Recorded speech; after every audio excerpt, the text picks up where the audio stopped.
Hello, I'm Nigel Cumberland.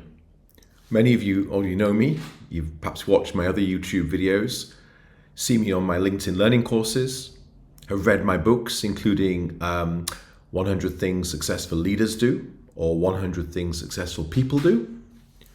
Or perhaps I've coached you, or you see me in action in one of my public events.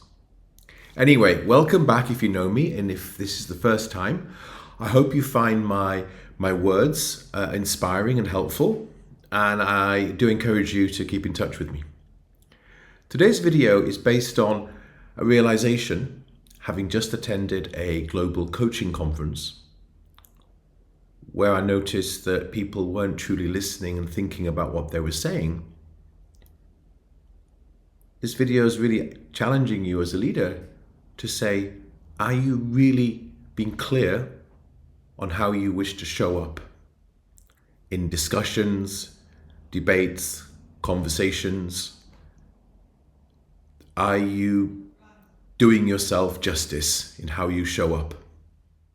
The context is, and I noticed it in this conference, and I realized, wow, if coaches themselves are doing the following, no surprise that leaders often are guilty. Guilty of things like not listening, not being focused, not understanding what is being asked, what is being shared. Being distracted and jumping to conclusions. Speaking too much. That was another thing I noticed. We even had some senior leaders there at this conference, speaking and interacting. And I realized, wow, often saying a lot and you're not sure what they're trying to say. So it made me realize, to be a successful leader in any aspect of life, leading a charity, community venture, leading a multinational, leading a government department, as a leader, where you want people to follow you, you need people to follow you. As a leader, you need to be clear about how do you optimally show up.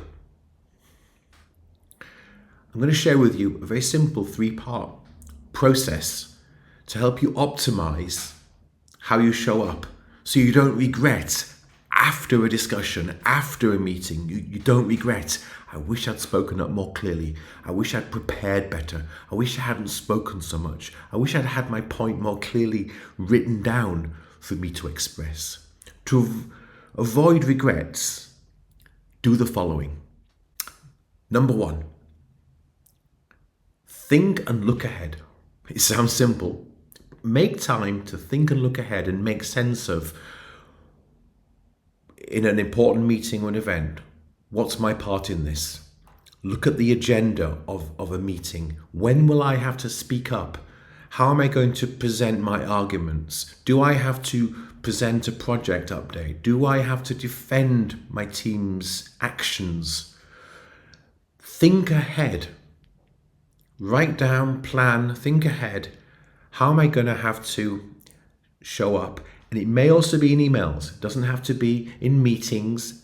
It can also be one-on-one with your line manager, with a colleague, with a client, with a supplier.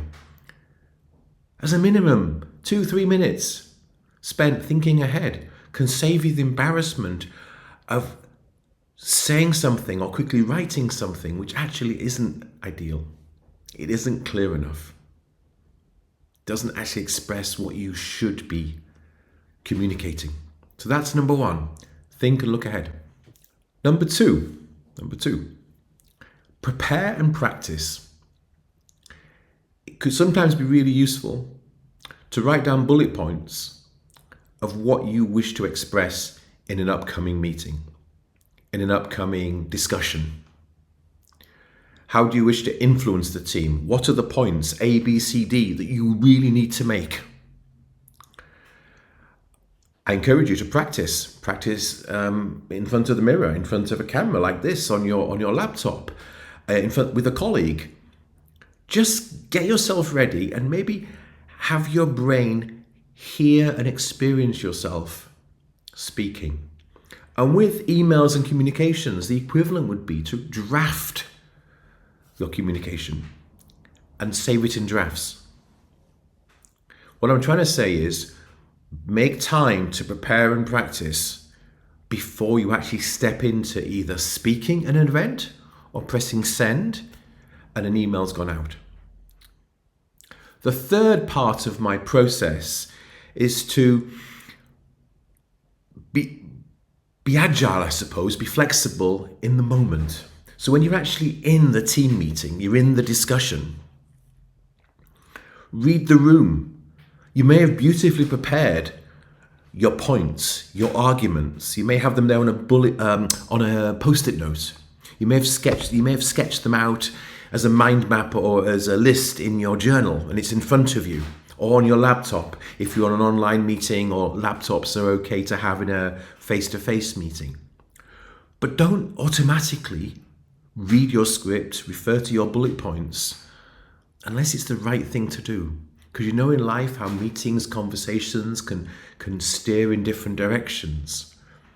So I think another way of expressing this third part of my process is to ready to flex. And sometimes you read the situation, you're following the discussion, and you realize you don't say anything, or you say very little. You realize you don't need to sell your point. You don't need to justify or explain. Because there's a real danger I see in leadership of our need to say too much, particularly if you're extrovert. Oh my gosh, if you're extrovert, please be careful, because the likelihood is you'll always say too much unless you prep and practice well, prepare well. If you're introvert, then perhaps it's easy to say too little. And in the moment, you need to be careful of not defaulting to keeping quiet because of your personality. You keep quiet if that's the right thing to do in the moment as a leader in the room. So there we are. 3-part process to help you show up in discussions optimally. And you can also apply them to email and written communications. And I'm afraid you've got to make time for these things. The thinking ahead, the prepping and practicing.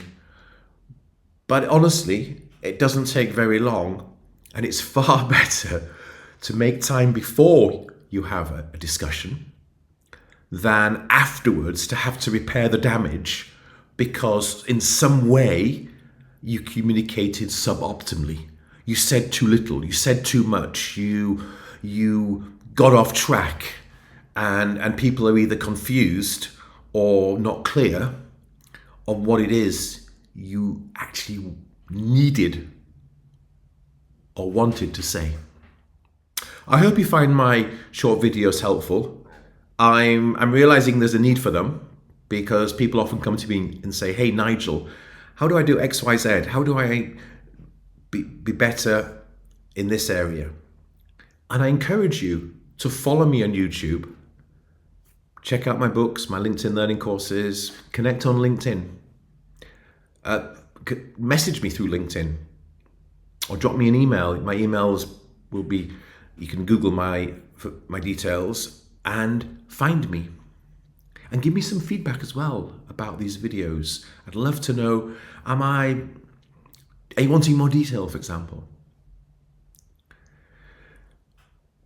So I wish you well on your ongoing journeys as a leader. And as I've said before, no matter what kind of leader you are, whether you're an emerging leader, a super experienced leader, or whether you're even mentoring other leaders, and my advice can be passed on, I encourage you to keep learning and relearning and being open to doing things better.